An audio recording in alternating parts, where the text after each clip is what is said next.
A major talking point in today's film discourse is the death of the movie star. Actors who get butts in seats and are capable of turning mid-budget, original films into box office hits through sheer star power. Actors like Tom Cruise and Will Smith were unstoppable in the 90s and 2000s, but in today's landscape, it seems big names alone don't guarantee success. While movie stars certainly aren't what they used to be, there are a few names that argue are comparable to those of the past, and at the top of that list is Timothée Chalamet. What makes Chalamet a true movie star is a combination of things. He's a phenomenal actor, picks good scripts, is willing to step outside his comfort zone, stays culturally relevant beyond cinema, and of course, is tremendously handsome. Not only is Chalamet appreciated for his charm and artistry, but he's also proven to be a reliable box office draw. Rarely do his films underperform, whether we're talking about indie, mid-budget, or blockbuster releases. With his popularity continuing to rise, I can truly see him going down as one of the greats. Speaking of which, with Chalamet likely about to win his first Academy Award for Marty Supreme at the age of 30, it feels like he's entering the next stage of his career. For that reason, I figured this would be the perfect time to take a step back and appreciate his filmography.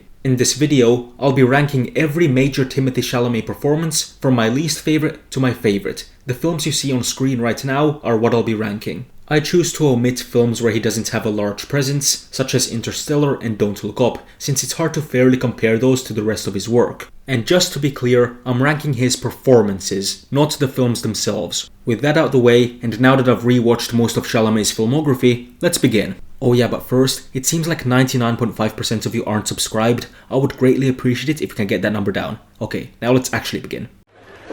Chalamet!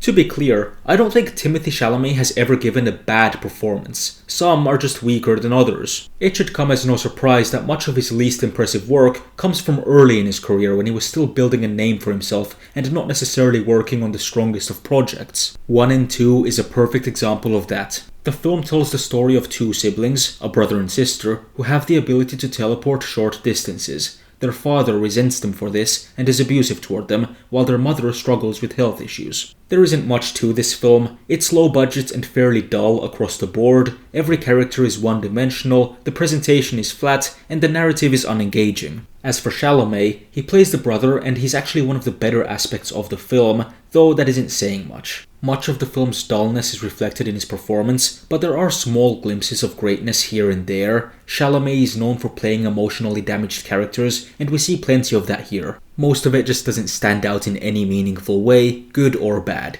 It's a fine performance in a subpar film, and I think he did the best he could with the material he was given. That said, I doubt Chalamet or anyone else would argue with me placing this performance in last place. Chalamet! Another example of Chalamet giving a decent performance in an unfavorable film is Hot Summer Nights, a movie I find hilariously bad. I like to describe it as student film core. It feels like it was made by a film student who watched Drive and Requiem for a Dream a few too many times. The film follows Chalamet's character, a sheltered teenager who moves to a new town and spends the summer selling drugs, partying, and getting himself in trouble. It's a self-serious film packed with derivative style and very little substance. It almost plays like a parody of the stereotypical film bro movie, except it isn't a parody at all, and that's exactly what makes it so funny. Chalamet's performance isn't the problem here. He does what's asked of him, and he does it well enough. His character is the classic troubled, power-hungry, self-destructive male lead. Characters like that can work, but here it feels forced and unoriginal. Because of that, I can't justify ranking this performance any higher. He's believable, hits the emotional beats, and he's arguably the best part of the film, but there's no real soul to the performance. It feels hollow and formulaic, not through any fault of his own, but compared to the rest of his filmography, it stands out as one of his weaker efforts. Chalamet! What even is there to say about The King? Set in 15th century England, it tells the story of Henry V, played by Chalamet. The film runs nearly 140 minutes, and mostly consists of characters monotonously discussing politics and warfare. I have no issue with slow, dialogue-heavy historical films, but The King really tested my patience with its bland visual presentation and uninteresting characters. That's not to say the film has no redeeming qualities. The action sequences are well shot, the score is solid, and Robert Pattinson's performance is fantastic. but focusing on Chalamet, I do think his performance is noteworthy. His English accent is convincing, and one of the film's main themes, how power corrupts, comes through clearly in his performance. His mannerisms are precise, and I appreciate the subtlety he brings to the role. The main issue is a sense of distance. We never truly feel close to Henry V, and because of that, it's hard to fully care about what Chalamet is doing. Much like 1 and 2, The King is a dull film, and that dullness inevitably bleeds into the performance, despite Chalamet doing the best he can with what he's given. Chalamet! This is where things start getting really good. The French Dispatch is an anthology film made up of 3 segments. The second segment, Revisions to a Manifesto, stars Chalamet alongside Frances McDormand and follows a group of students attempting to spark a revolution in the city of Ennui. While it's not my favourite segment, it is highly enjoyable, largely thanks to Chalamet's effortless charisma. He fits seamlessly into Wes Anderson's ensemble and leaves a strong impression despite limited screen time. His character, Zeffirelli, is stylish and enigmatic, and I can't imagine anyone better suited for the role. It's not a particularly complex character, but the fact that the film leaves me wanting more is a good sign. The French Dispatch holds a unique place in Chalamet's filmography, and I'd like to see him collaborate with Anderson again someday. Chalamet! In a similar vein to the French Dispatch, Chalamet has a relatively small role in Lady Bird. The film follows a 17-year-old girl coming of age in Sacramento, navigating family, friendships, and a couple of romantic interests, one of whom is played by Chalamet. I've seen this film several times, and one of its highlights has always been his performance as Kyle. Kyle is a cynical, pseudo-intellectual teenager with a detached attitude towards everything. He's insufferable, yet somehow still likable, and Chalamet nails that balance perfectly. He's easily the funniest character in the film, and I always look forward to his scenes, even though they're relatively limited. The chemistry between him and Saoirse Ronan's character is just awkward enough, and the lines they share are easily quotable. This performance doesn't rank higher simply because it lacks nuance, though it doesn't really need any. It's a minor role in a film that already has a lot to say. While Chalamet is perfect for what the role demands, it isn't nearly as complex as most of the performances that follow. Chalamet! Before making this video, I had never heard of Miss Stevens, and I'll admit, I wasn't especially excited to watch it. That said, I ended up having a genuinely pleasant time with it, and I think it serves as a fantastic early showcase of Chalamet's talent. Seeing it crack the top 10 is a nice surprise. The film follows an English teacher, Miss Stevens, who chaperones 3 students, Billy, Margot, and Sam, on a weekend trip to a drama competition. Chalamet plays Billy, a troubled but talented student, and he does so with effortless charm. Even though we never fully learn what Billy is dealing with, we completely understand him. I don't think Miss Stevens is an amazing film. It's sweet but fairly conventional. What elevates it are the performances, particularly by Chalamet and Lily Rabe. Their chemistry is excellent, and both have a strong grasp of their characters. I've seen people describe this as a B-tier movie with A-tier performances, and I completely agree. One standout moment for Chalamet is a monologue delivered in front of a crowd. It's truly beautiful. Not many people have seen this film, but I would happily recommend it as an easy, heartfelt crowd pleaser. Chalamet!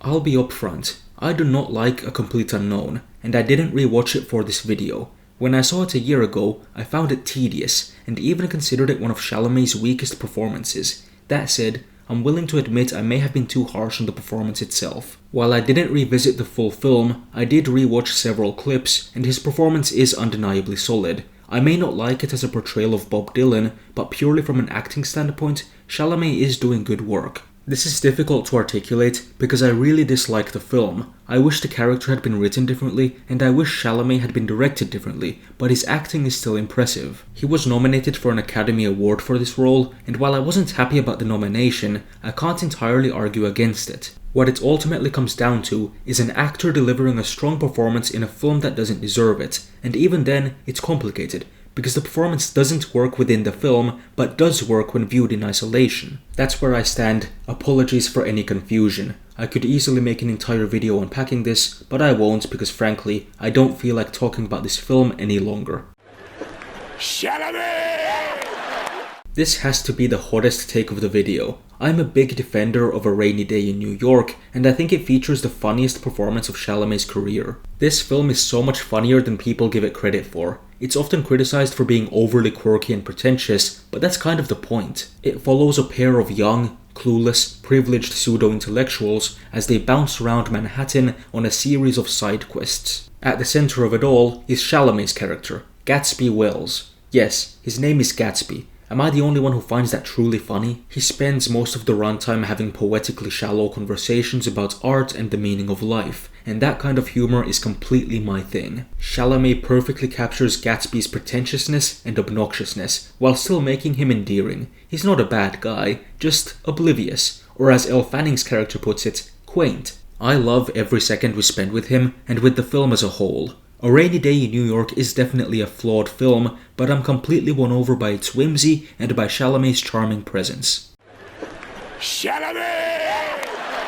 Moving on from Chalamet's funniest performance, this might just be his saddest. Beautiful Boy tells the story of a father, played by Steve Carell, trying to help his son, played by Chalamet, who is struggling with drug addiction. I don't find this to be a particularly amazing film, but I am amazed by the two lead performances. Carell and Chalamet have excellent chemistry, and they're both individually heartbreaking. The film is filled with scenes of intense emotion, lots of crying, moments of quiet sadness, and occasional triumph, and all of it is performed beautifully. From here on out, I don't have any major complaints with any of these performances. If I had to explain why Beautiful Boy doesn't rank higher, it would be that Chalamet feels slightly held back by the screenplay. I'm grasping at straws here, because there's nothing wrong with his acting, but with sharper writing, this performance could have reached even greater heights. Still, it's an essential entry in his filmography.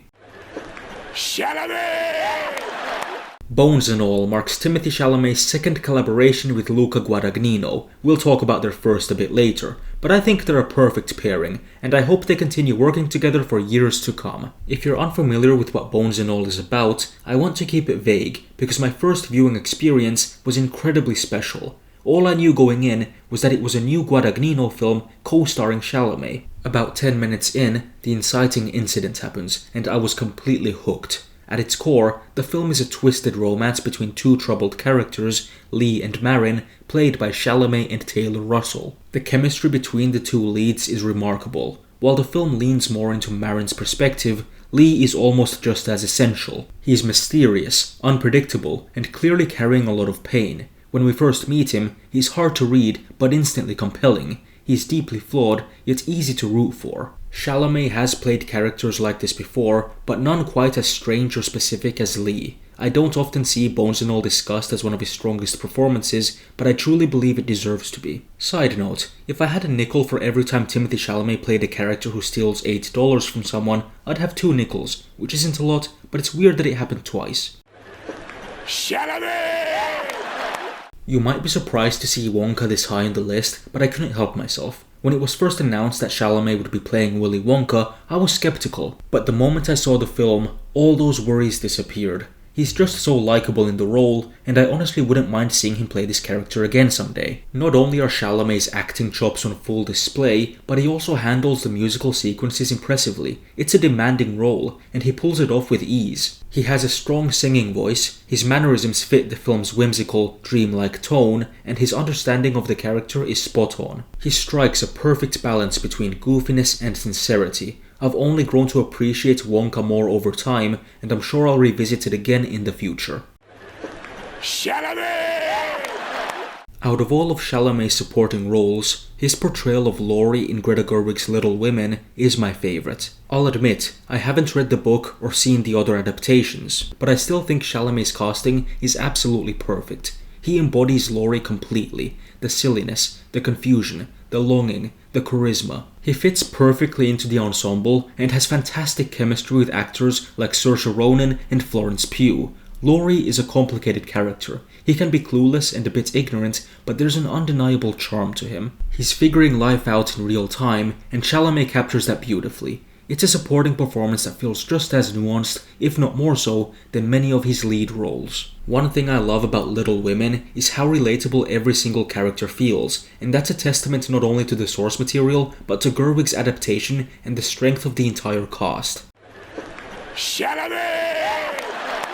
I'm grouping both Dune films together because they feel like one continuous performance and the beginning of Chalamet's transition into headlining ambitious, well-crafted Hollywood blockbusters. I genuinely cannot think of a better actor to play Paul Muad'Dib Atreides, the young heir of House Atreides who eventually becomes the leader of the Fremen. Watching Paul's evolution across these two films is captivating, and Chalamet is operating at the highest level. It's a powerful, emotionally layered performance that anchors the entire franchise. He holds his own alongside some of the best actors working today and is never once outshined.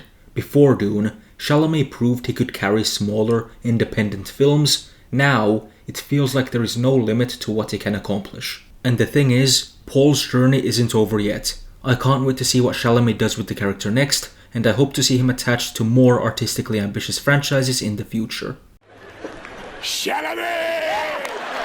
At the time of me making this video, Chalamet's performance as Marty Mauser in Marty Supreme is dominating awards season, and will likely earn him his first Academy Award after 2 previous nominations. Needless to say, I'm thrilled. Marty Supreme follows Marty Mauser, a table tennis player in the 1950s who's willing to go to extreme lengths to achieve greatness. Marty is talented, arrogant, and self-destructive, someone who would be nearly impossible to root for in real life. But within the context of the film, I was fully on board for his chaotic journey. Chalamet plays him with unshakable confidence and a subtle sense of desperation. It's reminiscent of Adam Sandler's performance in Uncut Gems, a man who can't stop digging himself deeper. I talk about Marty Supreme in more detail in another video, but to keep it brief, Chalamet is phenomenal. The film features unorthodox casting choices like Kevin O'Leary and Tyler the Creator, yet Chalamet has natural chemistry with everyone he shares the screen with. Not only does he deliver a top-tier performance, but he elevates the people around him. That's the mark of a truly great actor. Now go get that Oscar, Timmy. Chalamet! It was always gonna be Call Me By Your Name, simple as that. I've seen this film at least 6 or 7 times, and I grow to love it more with each viewing. It tells the story of 17-year-old Elio and his summer-long romance with Oliver. There are plenty of moral discussions to be had about this film, but that's not what I'm here to talk about today. What matters here is Chalamet's performance as Elio, an all-timer. It's vulnerable, natural, and deeply emotionally resonant. Elio is a complex character. He's incredibly intelligent and talented, yet still a teenager who feels lost and unsure of his place in the world. He's discovering himself, love, and life all at once, and Chalamet captures that curiosity perfectly. It's one of the most honest portrayals of adolescence and love ever put to screen. Chalamet is surrounded by a small but incredible cast and placed within a warm, hazy environment that feels alive. The film, and by extension, his performance, feels almost unscripted. It's messy, intimate, and deeply human. I could watch this film endlessly and never get bored. Every scene has become iconic to me. My only complaint is that it isn't longer. I want to live inside this film. I want to experience it entirely through Elio's eyes. I truly cannot imagine any performance surpassing this one in Chalamet's career, but if anyone's capable of doing it, it's him. And hey, that about wraps up today's ranking. Revisiting the filmography of one of the most talented and promising actors working today was an absolute pleasure. Chalamet is only 30 years old, which means we may very well be watching one of the defining faces of cinema for decades to come. I can't think of anyone I trust more in that position than Timothée Chalamet. I hope you enjoyed this video. Leave a like and subscribe if you did. See you next time.